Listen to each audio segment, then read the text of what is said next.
موضوع الدرس في إثبات المعاد وأهوال الأشقياء سورة والفجر تفسير ابن كثير. الحمد لله رب العالمين والصلاة والسلام على أشرف الأنبياء وسيد المرسلين سيدنا محمد وعلى آله وأصحابه أجمعين. اللهم صل على سيدنا محمد وعلى آل سيدنا محمد كما صليت على إبراهيم وعلى آل إبراهيم في العالمين إنك حميد مجيد. أعوذ بالله من الشيطان الرجيم. بسم الله الرحمن الرحيم. كلا إذا دكت الأرض دكا دكا وجاء ربك والملك صفا صفا وجيء يومئذ بجهنم يومئذ يتذكر الإنسان وأنى له الذكرى يقول يا ليتني قدمت لحياتي فيومئذ لا يعذب عذابه أحد ولا يوثق وثاقه أحد. يا أيتها النفس المطمئنة ارجعي إلى ربك راضية مرضية فادخلي في عبادي وادخلي جنتي. قال المؤلف والمفسر رحمه الله تعالى أدام النفع بعلومه وعلومكم في الدارين آمين إلى أن قال وقوله تبارك وتعالى وجيء يومئذ بجهنم.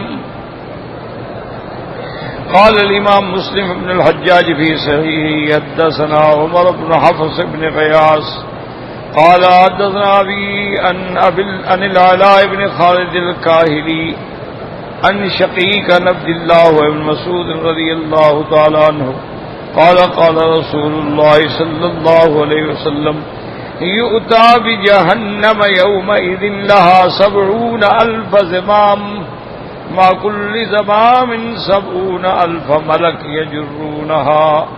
وهكذا رواه الترمذي عن عبد الله بن عبد الرحمن الدارمي عن عمر بن حفص به.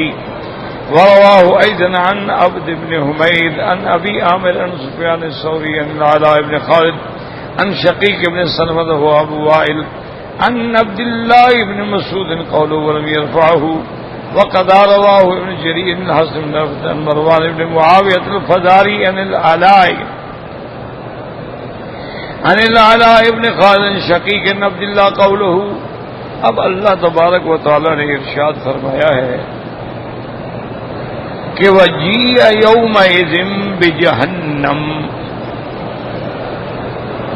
اس پر مفسر رحمت اللہ علیہ نے روایت نقل فرمائی ہے کہ امام مسلم نے اس سند کے ساتھ حضرت عبداللہ ابن مسعود رضی اللہ تعالی عنہ سے روایت کی ہے. انہوں نے فرمایا کہ حضور صلی اللہ علیہ وسلم نے فرمایا یؤتی بجہنم، میدان محشر میں جہنم کو لایا جائے گا. اس دن اس کے 70,000 جو ہیں وہ باغ یا رسیاں سمجھ لیں 70,000 زنجیروں میں، اور ہر زمام جو ہے ہر جو اس کے کھینچنے کی رسی ہے اس پہ 70,000 فرشتے ہوں گے جو اس کو کھینچ کے لائیں گے. اب یہ مسئلہ جو ہے ذرا سمجھ لیں. اس لیے علماء کرام فرماتے ہیں کہ مسائل جو ہے نا ہمیشہ یاد رکھو دو قسموں کے.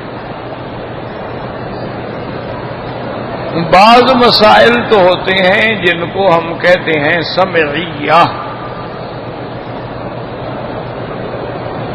اور بعض مسائل ہوتے ہیں جن کو کہا جاتا ہے عقلیہ. یعنی دنیا میں کچھ ایسے مسائل ہیں جو ہم عقل سے بھی الحمدللہ سمجھ لیتے ہیں، لیکن بعض ایسے مسائل ہیں قرآن و حدیث کے جو صرف سمعیہ ہیں کہ ہم نے اللہ رسول کی بات سنی اور مان لی، بس وہاں ہمارا عقل نہیں کام کرتا. اور یہ بھی ایک بہت بڑا دھوکہ دیتے ہیں آج کل جو نئے تعلیم یافتہ طبقہ ہے کہ جی عقل کے خلاف ہے یہ بات، تو یہ ایک بڑی غلط بات ہے جی۔ ہمارے عقل نہیں مانتا بھی، کس کا عقل؟ پہلے عقل کا تو فیصلہ کرو نا، عقل کس کا؟ عربوں کا عقل، عجب کا عقل، کس کا عقل؟ کس کے عقل کے خلاف ہے؟ تو جب دنیا میں اتنے عقول ہے تو ہر آدمی کی عقل کو ہم حکم بنا لیں گے کہ ساری دنیا کی عقل فیصلہ کرے گی عقل کے خلاف ہے یا نہیں ہے۔ اصل بات یہ ہوتی ہے کہ بعض مسائل ہیں وہ خلاف عقل نہیں ہوتے، بلکہ ماورائے عقل ہوتے ہیں، یعنی وہاں تک ہمارا عقل پہنچتا نہیں۔ اب دیکھیں دنیا کے اندر جو نئی نئی ایجادات ہیں، جب تک ہوائی جہاز نہیں بنے تھے تو کسی کے عقل میں آتا تھا کہ ایسے لوہا ہوگا کئی ٹن اور ایسا جناب جہاز ہوگا اور اتنے بندوں کو لے کے اڑے گا؟ کسی کی عقل میں یہ بات آتی تھی؟ جب بن گیا تو اب سب نے سمجھ لیا کہ ہوائی جہاز سامنے آ گیا، ہم نے خود اس کے اندر بیٹھ کے سفر بھی کر لیا، اڑتا ہوا بھی دیکھ لیا، اترتا ہوا بھی دیکھ لیا۔ اسی طرح آج کل جو دنیا میں انٹرنیٹ کا سلسلہ چلا ہے، یہ عقل میں آتا تھا کہ ایسا ہوگا؟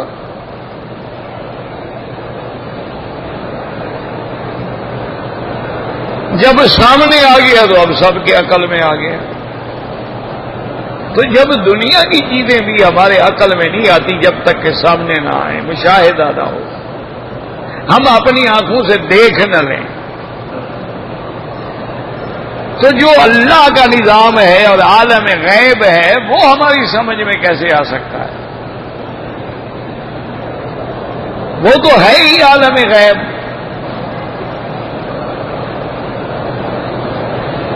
تو اس پر ہمارا صرف یہ ایمان ہوگا کہ اللہ کے قرآن میں ہے، حضور نے فرمایا ہے، بس آمنا وصدقنا۔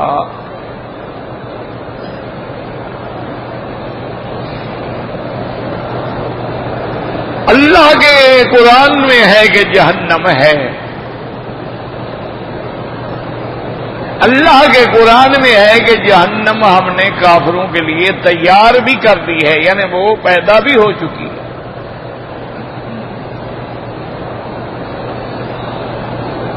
اللہ کے قرآن میں ہے کہ آل فرعون کو جب غرق کیا گیا تو روزانہ ان کو وہ جہنم دکھلائی جاتی ہے۔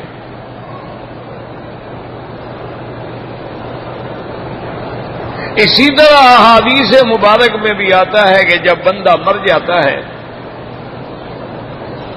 اگر وہ مومن ہے الحمدللہ ایمان میں ہے، سوال جواب میں بھی کامیاب ہو گیا، تو اس کو بھی جہنم دکھلاتے ہیں کہ دیکھو اگر تم ایمان نہ لاتے تو یہ تمہارا ٹھکانہ ہوتا۔ پھر اس کو جنت دکھلاتے ہیں کہ اب تمہارا ٹھکانہ جو ہے وہ جنت ہے۔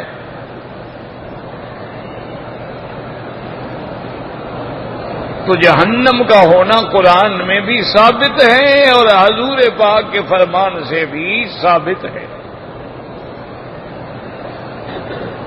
اسی طرح جنت کا ہونا قرآن میں بھی ثابت ہے اور فرمان مصطفیٰ میں بھی ثابت ہے کہ جنت ہے۔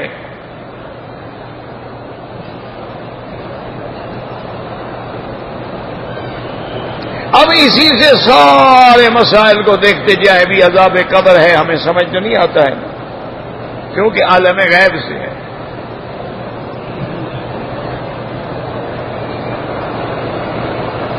لیکن جب وہ چیزیں پیش آ جائیں گی تو خود بخود سمجھ آ جائیں گی، جب سامنے ہوگی جہنم۔ اس لیے اللہ نے قرآن میں فرمایا کہ میدان محشر میں جہنم ظاہر کر دی جائے گی، سب دشمن اور کافر مشرک دیکھ رہے ہیں۔ ایک جگہ وَبُرِّزَتِ الْجَحِيمُ لِلْغَاوِينَ، غاوین گمراہ لوگوں کو ظاہر ہو گیا، اب سامنے موجود ہے۔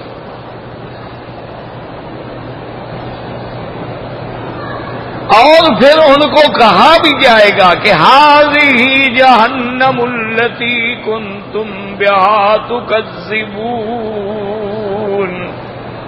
یہ وہ جہنم ہے جس کا تم انکار کرتے تھے کہ کیسی جہنم۔ اسی طرح قرآن میں ہے، ان کو کہا جائے گا، فرشتے کہیں گے انطلقوا الی ما کنتم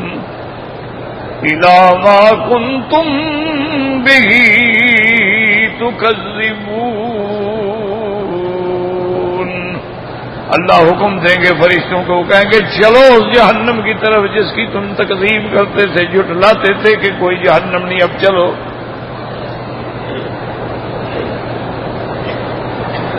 اسی طرح قرآن نے فرمایا ان الذین فتنوا المؤمنین والمؤمنات فلہم عذاب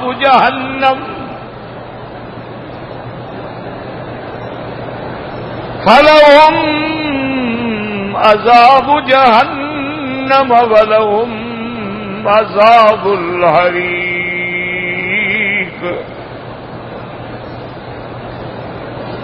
اسی طرح اللہ تبارک و تعالی فرماتی ہیں قرآن مقدس کے اندر کہ آج جو ظلم کر رہے ہیں، جو کفر کر رہے ہیں، جو شرک کر رہے ہیں، جو اللہ کے قرآن کی تکذیب کر رہے ہیں، انبیاء کے بیان کی تکذیب کر رہے ہیں، جب ان کو جہنم میں لے جائیں گے تو کیفیت کیا ہوگی؟ اذ الاغلال فی اعناقہم والسلاسل یسحبون۔ اللہ فرماتے ہیں کہ طوق ان کے گلوں میں ہوں گے، زنجیریں ان کے ہاتھوں میں ہوں گی، اور فرشتے ان کو کھینچ کے جہنم کی طرف لے جائیں گے۔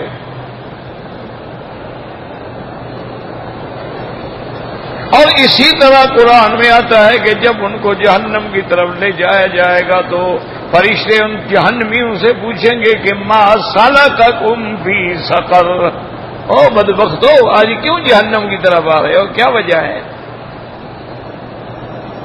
تو اب کافر اقرار کریں گے قالوا لم نک من المصلین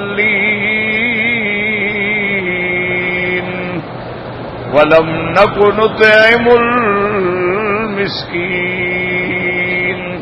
وَكُنَّا نَخُوضُ مَعَ الْخَائِضِينَ وَكُنَّا نُكَذِّبُ بِيَوْمِ الدِّينِ۔ اب کافر اقرار کریں گے کہ ہائے ہم مومنوں کے ساتھ نہیں تھے، نماز والوں کے ساتھ نہیں تھے، اور خدا کا حق بھی نہیں ادا کرتے تھے، اور مسکینوں کا حق بھی نہیں ادا کرتے تھے، بلکہ ہم تو قیامت کے بھی منکر تھے، انکار کرتے تھے کہ کوئی قیامت نہیں۔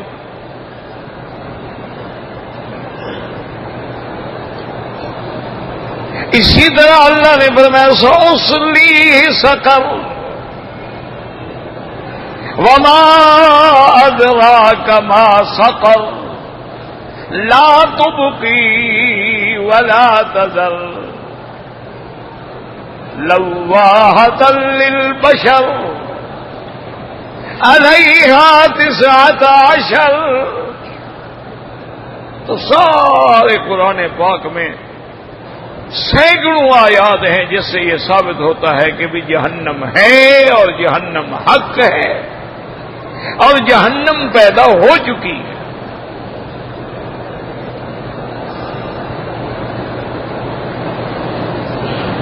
اور اسی طرح یہ بھی یاد رکھ لیں کہ جہنم کا جو عذاب حقیقی ہے وہ قیامت میں مرنے کے بعد جب فیصلہ ہو جائے گا تو جہنم میں ڈالا جائے گا۔ جب فیصلہ ہو جائے گا فریق فی الجنہ وفریق فی السعیر، ایک جماعت جو ہے وہ جنتی ہوگی اور ایک جماعت جو ہے وہ جہنمی ہوگی۔ دنیا میں جہنم کا عذاب نہیں دیا جاتا، اس عذاب کے نمونے اللہ دکھلا دیتے ہیں۔ حقیقتاً جہنم کا عذاب تو اس وقت ہوگا جب قیامت ہو۔ اس لیے اللہ نے یہ بھی قرآن میں وضاحت کر دی، النار یعرضون علیہا غدوا وعشیا وَيَوْمَ تَقُومُ السَّاعَةُ أَدْخِلُوا آلَ فِرْعَوْنَ أَشَدَّ الْعَذَابِ۔ اب یہ قیامت میں ہوگا۔ تو یہ ساری آیات میں نے کیوں تلاوت کی ہیں کہ سمجھ لیں کہ جب قرآن میں ایک بات آ جائے تو بات ختم ہو گئی۔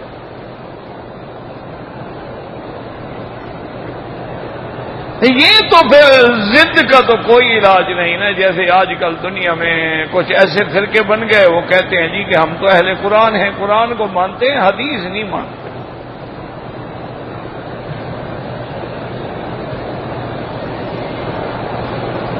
جب تم حدیث کو نہیں مانتے ہو تو قرآن کو کیسے مانتے ہو؟ حدیث تو قرآن کی شرح ہے، تفسیر ہے، بیان ہے۔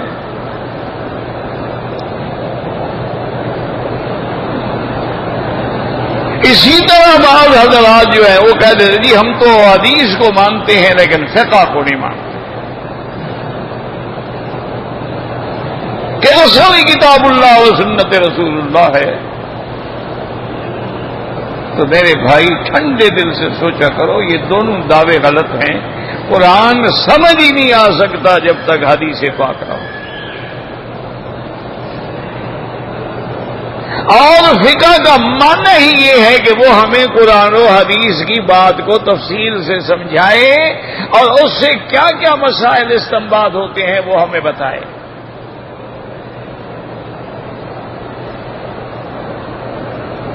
کیونکہ ان کے سامنے احادیث کا پورا ذخیرہ ہوتا ہے، ان کے سامنے اجماع صحابہ ہوتا ہے، اگر نہ ہو تو پھر انہی پہ قیاس کیا جاتا ہے۔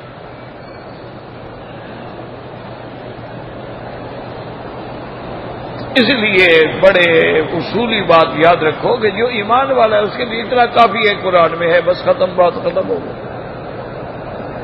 بھئی حضور پاک نے فرمایا ہے، بس بات ختم ہو گئی۔ لیکن یہ ساری مشکل میں اس لیے کہہ رہا ہوں کہ جو منکرین ہیں، جو اعداء دین ہیں، جو اعداء اسلام ہیں، وہ کہتی ہیں کہ جناب قرآن کہتا ہے کہ جہنم کو لایا جائے گا، اور حدیث کہتی ہے کہ باقاعدہ اس کو 70,000 باغیں ڈالی جائیں گی، اور ہر باغ کے ساتھ 70,000 فرشتہ ہوگا جو اس کو کھینچ کے لائے گا۔ وہ کہتے ہیں جناب یہ کوئی بات ہے؟ کیسے جہنم کو ایک جگہ سے کھینچ کے دوسری جگہ لے آئیں گے؟ وہ کہتے ہیں جناب ٹھیک ہے، وہ زمام کہتے ہیں اصل میں جیسے بہار ہوتی ہے نا، وہ کہتے ہیں جناب وہ زمام جو ہے چاہے لوہے کی بھی ہو، کس بات کی ہو، وہ تو آگ میں جل جائے گی، تو 70,000 ڈالو یا 70 لاکھ ڈالو، تو اس سے کھینچ کے کیسے لائیں گے؟ وہ اپنے عقل کو لڑاتے، عقل دوڑاتے۔ لیکن اگر دیکھا جائے میرے عزیز تو آج کل تو یہ مسئلہ کوئی مشکل ہی نہیں ہے۔ آج تو دنیا میں انجینئرنگ نے ایسے ایسے شاہکار بنا دیے ہیں، اتنے بڑے بڑے گھر بنا دیے ہیں کہ آپ رہیں جب چاہیں اس کو دوسری جگہ لے جائیں، پورا محل یہاں سے دوسری جگہ لے جاؤ۔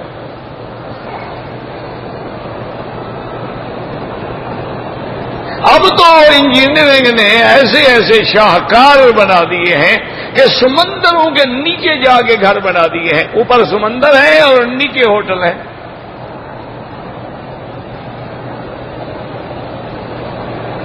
سمندر کے نیچے انہوں نے سرنگیں بنا دی ہیں کہ اب آپ انگلینڈ سے اگر یعنی جانا چاہیں فرانس کی طرف تو نیچے پوری سرنگ ہے، اس میں آپ گاڑی سے چلے جائیں، کار سے چلے جائیں۔ اچھا سمندر میں بیٹھ کے فیری پہ جائیں، کشتی پہ، تب بھی جا سکتے ہیں، ہیلی کاپٹر سروس پہ جائیں تب بھی جا سکتے ہیں، اور اس کے نیچے سے گزریں اپنی گاڑی کے ساتھ تب بھی جا سکتے ہیں۔ اوپر سمندر ہے، نیچے باقاعدہ سرنگ ہے، راستہ ہے کئی میل۔ تو اگر انسان ایسی چیزیں بنا سکتے ہیں انسان اگر دریاؤں کے رخ موڑ سکتے ہیں، کہ دریا ہے اس کا رخ ہے باقاعدہ، اس کو موڑ دیا ہے باقاعدہ، بند بنا بنا بنا بنا کے اس کے راستے بھی ہٹا دیا۔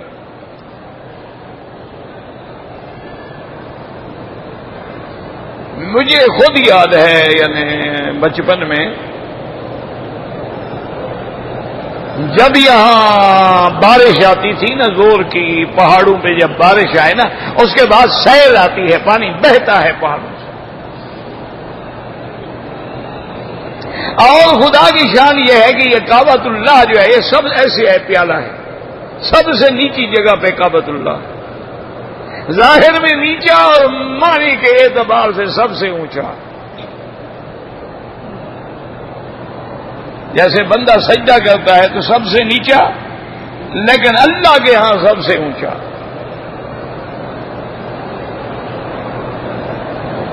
تو اب جب جبل نور سے اور پہاڑوں سے جب پانی آتا تھا نا کہ اتنی زور کی سیل آتی تھی کہ وہ یہ الغزہ کا جو علاقہ ہے اس سے گزرتی ہوئی حرم شریف کے اندر یعنی داخل ہو جاتی تھی۔ ہم نے اپنی آنکھوں سے دیکھا ہے کہ اتنا پانی آیا، اتنا پانی آیا کہ یہ حرم کے جو پنکھے ہیں پنکھوں سے پانی لگ رہا تھا، بھر گیا سارا۔ اب دیکھیں کعبۃ اللہ کا دروازہ کتنا اونچا ہے، آدھا ڈوبا ہوا تھا، لیکن خدا کی شان ہے عاشق اس وقت بھی تیر کے طواف کر رہے ہیں، طواف نہیں رکا۔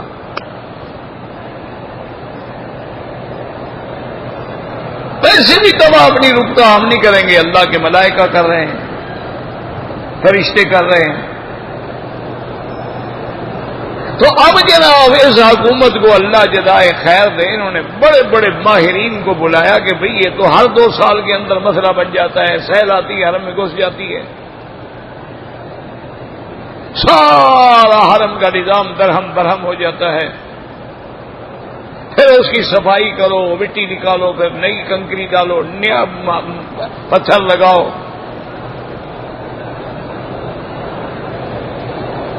تو ان لوگوں نے پھر یہ کیا کہ مثلا یہ دیکھیں نا جی کہ یہ سیل آ رہی ہے، یعنی فلڈ آ رہا ہے، ادھر سے آ رہا ہے، ادھر سے، انہوں نے اس کا راستہ بدل دیا، یہاں بڑی بڑی نہریں بنا کے اس کو اس میں لے گئے، اس کا راستہ بدل دیا۔ اب جب وہ بارشیں آتی ہیں تو وہ پورے راستوں میں تقسیم ہو جاتی، حرم میں کوئی نہیں آتا، چھوٹی موٹی جو قریب کی سیل وہ گزرتی ہے، باقی نہیں آتی۔ تو اگر انسان ان کے راستے بدل سکتا ہے، دریاؤں کے راستے بدل سکتا ہے، دریاؤں پہ ڈیم بنا کے ان کے پانی کو قید کر سکتا ہے، اگر اس دور کے اندر دنیا جو ہے بنے مکان جو ہے وہ ایک جگہ سے دوسری جگہ منتقل ہو سکتے ہیں، اب تو لوگوں نے یہ کیا ہے کہ یہ جو بڑے بڑے کنٹینر ہوتے ہیں جن میں سامان آتے ہیں، ان کنٹینروں میں انہوں نے گھر بنا لیے، نیچے پہیے لگے ہوئے ہیں، جہاں مرضی آئے گھر لے جاؤ۔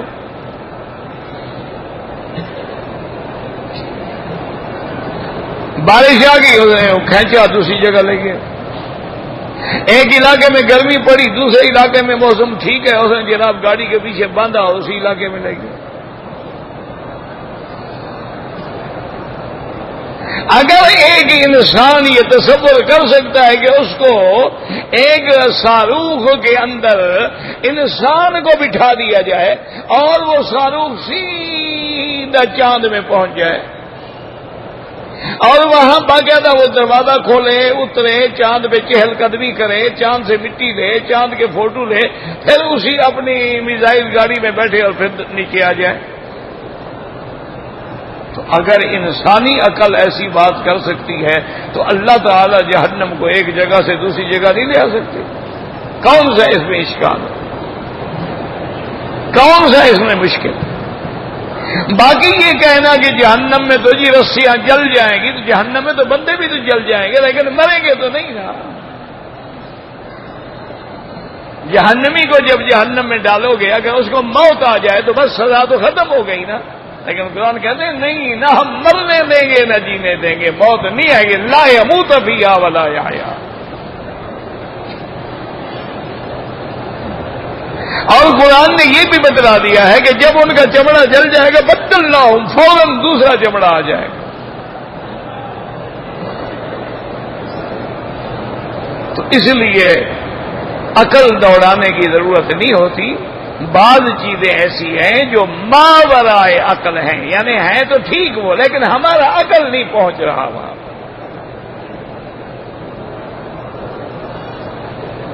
اب دجال ہے، عقل نہیں پہنچ رہا کہ بھی ایک آدمی کو اتنے اختیارات ہوں گے. ہے بھی کافر، ہے بھی باغی، ہے بھی اللہ کا دشمن، ہے بھی خدائی کا دعویٰ کرنے والا، لیکن اس کے پاس استدراجی قوتیں اتنی ہیں کہ وہ دریاؤں کو کہے گا چل پڑو، زمینوں کو کہے گا خزانے نکال دو. تو اللہ فرماتا ہے میں نے تو دنیا میں تم کو دکھا دیا ہے کہ حضرت سلیمان علیہ السلام نے جب ملکہ سبا جو تھی ان کے پاس ملنے کے لیے آ رہی تھی تو حضرت سلیمان کو خیال آیا کہ اس کو مسئلہ توحید ہے. قال ایکم یاتینی بعرشھا قبل ان یاتونی مسلمین. اس کا ایک بہت بڑا عرش تھا، یعنی تخت تھا، اور شاہی تخت ایسے تھوڑے ہوتے ہیں کہ جس میں وہ تو بڑے بڑے ہوتے ہیں، اور جو تو جس کو خود حدود کہہ رہا ہے کہ اوتیت بالکل والا عرش عظیم. سلیمان علیہ السلام بڑا تخت ہے، بڑا شاہی تخت ہے، بہت بڑا. تو حضرت سلیمان نے فرمایا بھی کوئی ہے اب میرے جماعت میں سے، اس کے آنے سے پہلے اس تخت کو یمن سے لے آؤ شام. قال عفریت من الجن انا آتیک بہ. فرید نے کہا کہ میں لے آؤں گا، لیکن جتنی دیر آپ مجلس میں بیٹھے ہیں اتنی دیر میں لے آؤں گا. انور میں نہیں ہے تو بڑی دیر ہے. قال الذی عنده علم من الکتاب انا آتیک بہ قبل ان یرتد الیک طرفک. تو جو علم کتاب کا عامل ہوگا وہ کہے گا حضرت آپ ایسا کریں کہ آپ مجھے حکم دیں، آپ کے پلک جھپکنے میں لے آؤں گا. فلما رأى، آنکھیں بند کی کھولی تو تخت آ چکا تھا. اگر یمن سے پلک جھپکنے میں تخت شام پہنچ سکتا ہے تو جہنم کو نہیں لایا جا سکتا. اللہ نے تو ہر چیز ہمیں دنیا میں دکھا دی ہے. کیسے دکھا دی ہے کہ جب وہ ملکہ آ گئی نا جی تو اس سے پوچھا گیا ہاکذا عرشک، وہ تمہارا جو تخت تھا اسی طرح تھا، ایسا ہے وہ بھی. اس نے کہا معلوم ہوتا ہے یہ تو وہی ہے. مانا یہ ہے کہ وہ کوئی ڈرامہ نہیں تھا، حقیقت تھی. اس لیے قرآن کہتے ہیں وجیء یومئذ بجہنم یومئذ یتذکر الانسان وانى له الذکریٰ. اور یہ بھی حدیث میں آتا ہے کہ یخرج منها عنق، اور جہنم میں سے ایک بڑی لمبی جہنم کی گردن بھی نکلے گی، اور اس کو بھی اللہ ایسا شعور دیں گے کہ میرے دشمنوں کو چن لو، چن کے کھینچے گی اپنی طرف.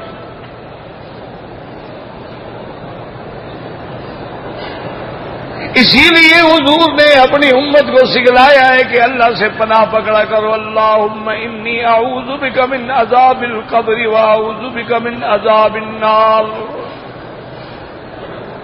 اللہم انی اعوذ بک من الکفر والفقر واعوذ بک من النار.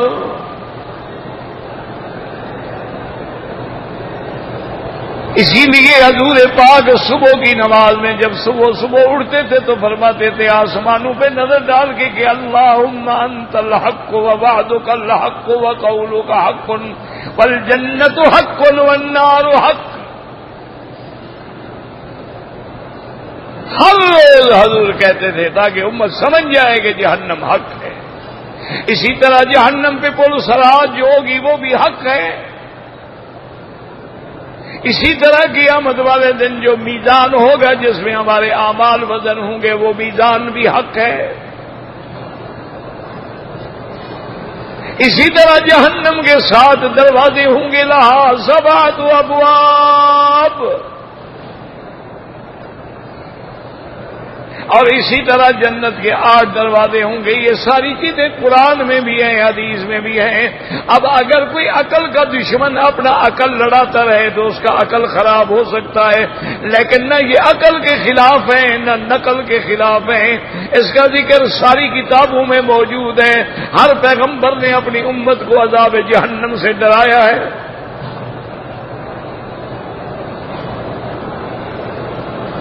اور پھر حدیث ہے میرے مدنی پاک رحم صلی اللہ علیہ وسلم کی، اور حضرت عبداللہ ابن مسعود رضی اللہ تعالیٰ عنہ جیسا فقیہ صحابی جو ہے وہ روایت کر رہے ہیں کہ حضور نے فرمایا اس کو لایا جائے گا اور 70,000 فرشتہ کھینچ کھینچ کے لائیں گے. جیسے بہت بڑی چیز ہو تو کھینچنے والے بھی اتنے زیادہ ہوتے ہیں. اب خود اندازہ کریں کہ فرشتوں کی قوت کتنا ہے، اور پھر 70,000 فرشتہ. تو اس لیے امام صاحب نے اس حدیث کو نقل کیا اور اس کے بعد فرمایا کہ مسلم شریف میں بھی ہے. اسی طرح اس کو امام ترمذی نے بھی ذکر فرمایا ہے، اور اسی طرح اس کو ابن جریر نے بھی ذکر فرمایا ہے. عن الحسن بن عرفۃ عن مروان بن معاویہ الفزاری عن العلاء بن خالد عن شقیق بن عبد اللہ ہے. تو ان سب نے اس بات کو ذکر کیا ہے. فرماتے ہیں یومئذ یتذکر الانسان اے عملہ ما کان فی قدیم تاریخ حدیث وانى له الذکرى وکیف تنفعه الذکرى. اس دن پھر بندے کو یاد آئے گا کہ ہائے میں نے کیا کیا کیا. میں نے کفر کیا، میں نے شرک کیا، میں نے غیر اللہ کے سجدے کیے، میں نے غیر اللہ کے نام پہ نظریں مانی، میں نے اللہ کے پیغمبروں کی بات نہ مانی، اللہ کے رسولوں کی بات نہ مانی، اللہ کے کتابوں کی بات نہ مانی. اب سب کچھ یاد کر رہا ہوگا. اللہ فرماتے ہیں بدبخت اس وقت تیرا یاد کرنا تمہیں کیا فائدہ پہنچائے گا. انّا لہ الذکریٰ، کیا اس کو کیا نفع ہوگا. وہ تو دنیا دار الجزا ہے، وہ دار العمل ہے ہی نہیں. اگر دنیا میں تم سوچتے، دنیا میں غور کرتے تو فائدہ ہوتا. اس وقت تیرے یاد کرنے کا یا حسد کرنے کا کوئی فائدہ نہیں ہوگا. واللہ اعلم.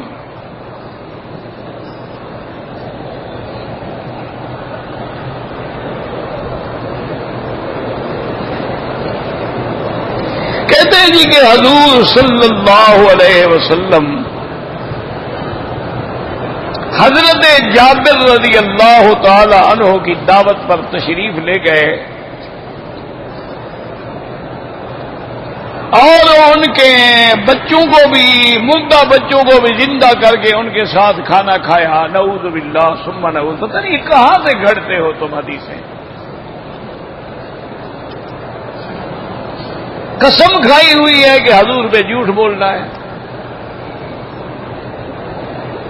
اللہ کے بندے، حضرت جابر کی دعوت میں تو کوئی تعلق ہی نہیں ہے کہ بچے مر گئے تھے حضور نے ان کو زندہ کیا. حضرت جابر رضی اللہ تعالیٰ عنہ کی دعوت بالکل ٹھیک ہے. حضور صلی اللہ علیہ وسلم سارے صحابہ کے ساتھ تشریف لے آئے. اللہ نے کھانے میں برکت ڈال دی، سارے صحابہ نے کھا لیا. اس میں تو کسی بچے مردہ ہونے کا ذکر ہی نہیں ہے، نہ واقعہ ہے، نہ کسی کتاب میں لکھا ہے. خدا جانے تمہیں کہاں سے یہ جھوٹ مل گیا ہے.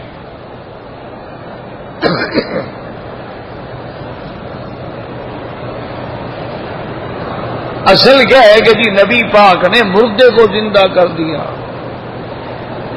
تو مردے کو زندہ کرنا تو خدا کا کام ہے نا، لہذا نبی خدا ہوا نا. اور خدا کا خوف کرو. عیسیٰ علیہ السلام بھی مردے کو زندہ کر دیتے تھے، وہ بھی خدا ہو گئے. عقل کرو. یہ تو معجزات انبیاء ہوتے ہیں، لیکن حضور پاک نے تو کبھی کسی مردے کو زندہ نہیں کیا.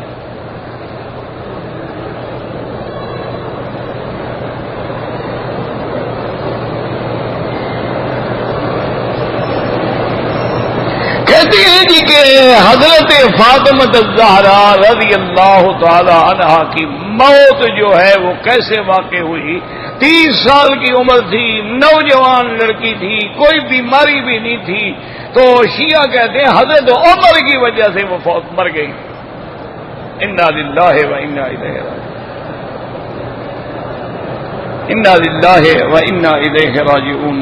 جب جھوٹ بولتے ہو تو ذرا سوچ بھی دیا کرو، تو مشکل کشا کہاں گئے تھے؟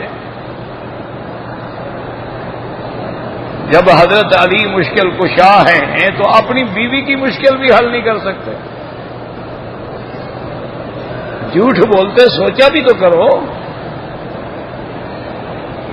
اور پھر سیدہ فاطمہ الزہرا کی تو موت ہی ایسی ہے میرے بھائی، اگر تمہیں ذرہ برابر بھی اللہ نے عقل اور حیا دیا ہے تو کبھی حضرت عمر پہ اعتراض نہ کرتے، لیکن دونوں چیزیں نہ ہوں تو پھر جو مرضی آئے کرو۔ بی بی عائشہ صدیقہ رضی اللہ تعالی عنہا فرماتی ہیں کہ مجھے سب سے زیادہ محبوب ہستی اگر کوئی عورتوں میں تھی تو بی بی فاطمہ تھی،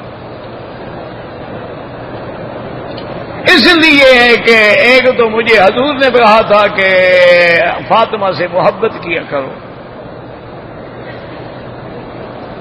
اور دوسری بات یہ تھی کہ سیدہ فاطمہ کا اٹھنا بیٹھنا بولنا چلنا سب تصویر تھی محمد الرسول اللہ کی۔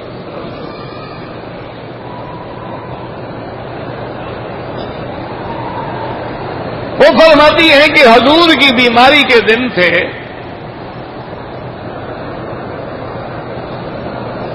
سیدہ فاطمہ الزہرا رضی اللہ عنہا تشریف لائی،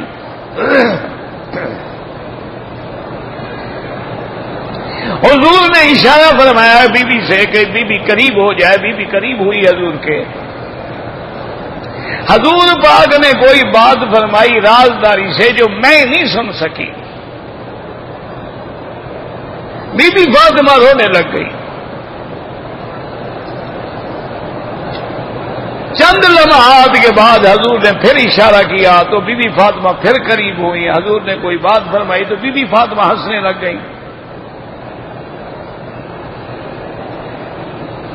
تو بی بی عائشہ فرماتی ہے کہ میرے دل میں یہ کھٹک رہ گئی، لیکن وہ موقع نہیں تھا پوچھنے کا کہ بھئی یہ رونے کی بات تو ٹھیک ہے لیکن یہ موقع ہے ہنسنے کا کہ حضور کی وفات کا وقت ہے۔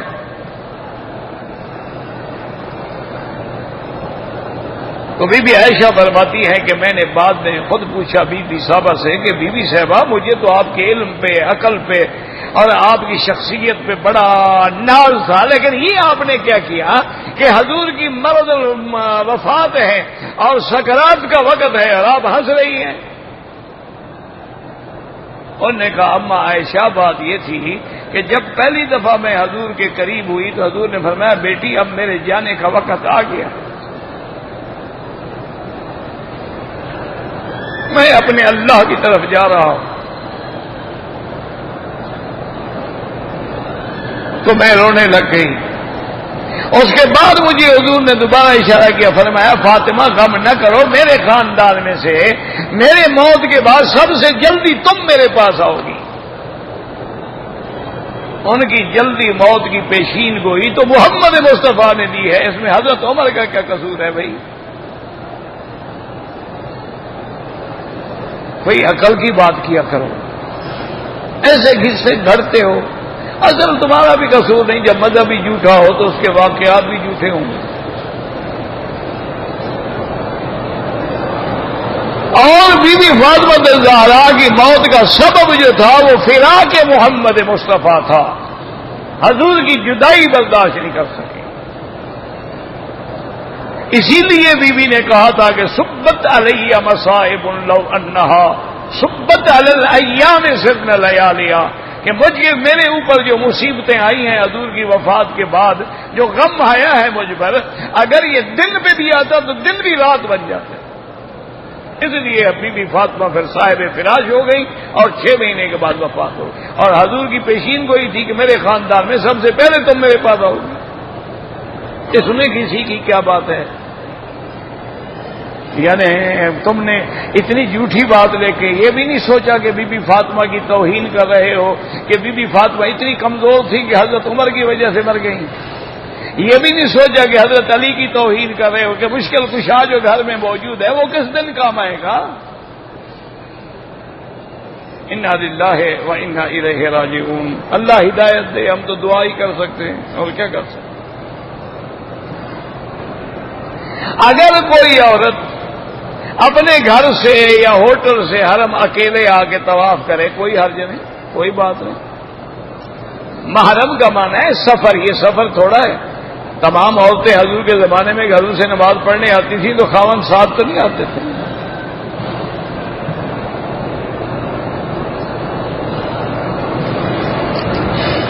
ایک لڑکا تھا جو بالغ نہیں تھا، اس نے عمرہ کیا لیکن بال نہیں کاٹے اور کپڑے پہن لے، اس نے جرمانہ کوئی نہیں، لیکن جب عمرہ کروایا تھا تو پھر پورا کرواتے، بال بھی کاٹتے، ورنہ جرمانہ کوئی نہیں، وہ تو بالغ ہی نہیں ہے۔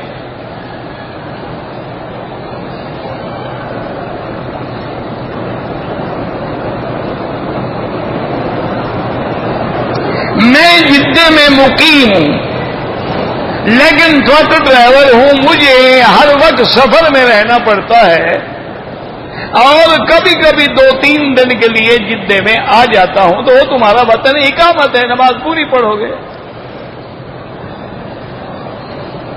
مستقل مقیم ہو تم وہاں۔ اگر عصر کی نماز کے بعد 2 یا 2 سے زیادہ طواف کر لیے جائیں اور اس کے 2 رکعات مغرب کے بعد ادا کی جائے، بالکل جائز ہے، کوئی منع نہیں۔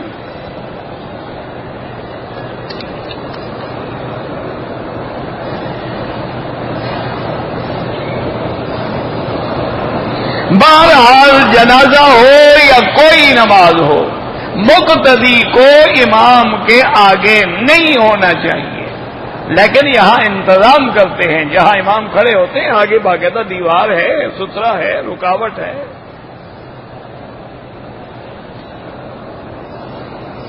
اگر زمزم کے پانی سے چائے بنا لیں کوئی بات نہیں۔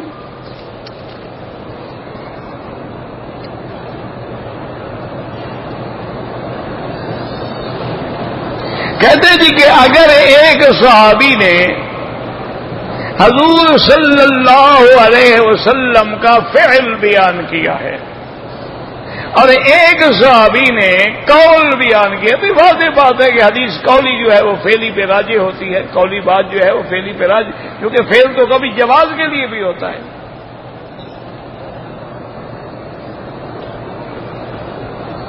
الصلاۃ خیر من النوم کا اضافہ بھی حضور کے زمانے میں ہوا ہے، پھر تمام صحابہ کا اجماع ہے، پھر ترقی بالقبول ہے، 1400 سال گزر گئے ہیں، آج تمہیں اعتراض نظر آیا ہے، اور اعتراض بھی وہی کرتے ہیں جو اٹھتے ہی نہیں ہیں۔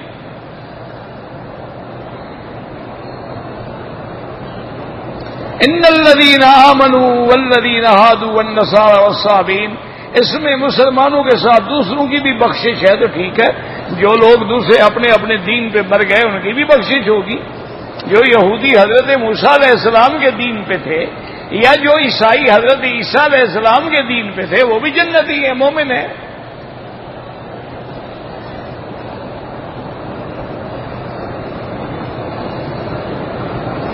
دو سال سے ہمارا پورا گھر جو ہے مصیبت میں ہے، اللہ تبارک و تعالی ہر مسلمانوں کی مصیبت رفع فرمائے۔ آپ حسبنا اللہ و نعم الوکیل سارے گھر والے پڑھا کرو اور سورۃ البقرہ کی تلاوت کیا کرو گھر میں۔ زندہ لوگوں کے لیے کوئی عمرہ یا طواف نہیں ہوتا، وہ خود کریں، ان کے لیے دعا کرو۔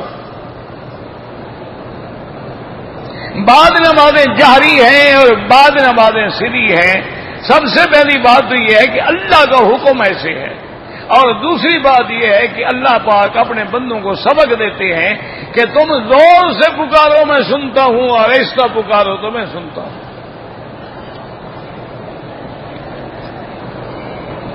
میری والدہ بیمار ہے، اللہ ہر بیمار کو شفا عطا فرمائے۔ جماعت کے ساتھ تراویح پڑھنا حضور سے بھی ثابت ہے، بالکل ثابت ہے، یعنی نہ ہو تو صحابہ ایسے پڑھتے رہے۔ تمہیں اتنا فکر ہے، صحابہ کو فکر نہیں تھا، اور خدا کا خوف کرو، کچھ اللہ سے بھی ڈرا کرو۔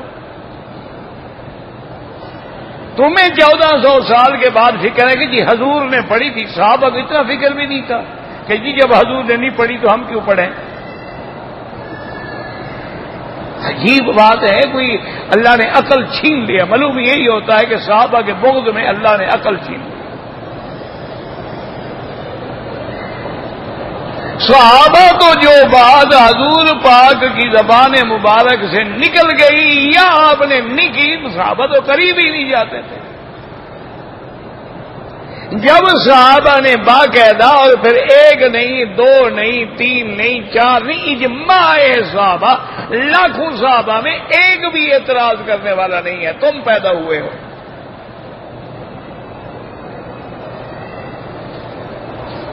کسی ایک صحابی کا مجھے دکھا دو جس نے آ کے کہا ہو حضرت عمر سے کہ حضرت عمر کیا کر رہے ہو، جب حضور نے نہیں پڑھی ہم کیوں پڑھیں؟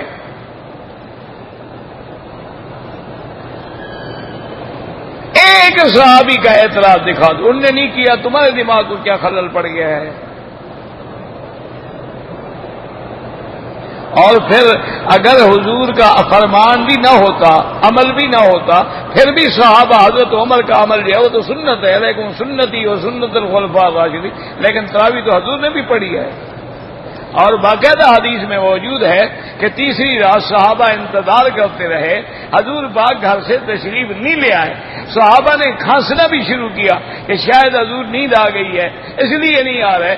جب بہت زیادہ دیر ہو گئی، صبح کو حضور نے فرمایا مجھے پتا ہے کہ تم لوگ رات بھی آئے ہوئے تھے پڑھنے کے لیے، میں آمدن نہیں آیا، کہیں ایسا نہ ہو کہ اللہ فرض کر دے اور میری امت پھر ادا نہ کر سکے۔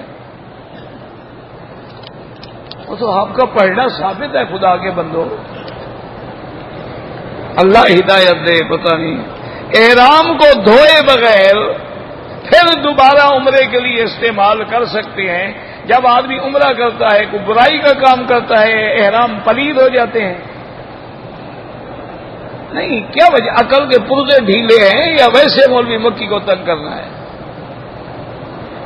بھائی یہ کپڑا ہے جب تک پاک ہے، ناپاک ہے تو دھو لو۔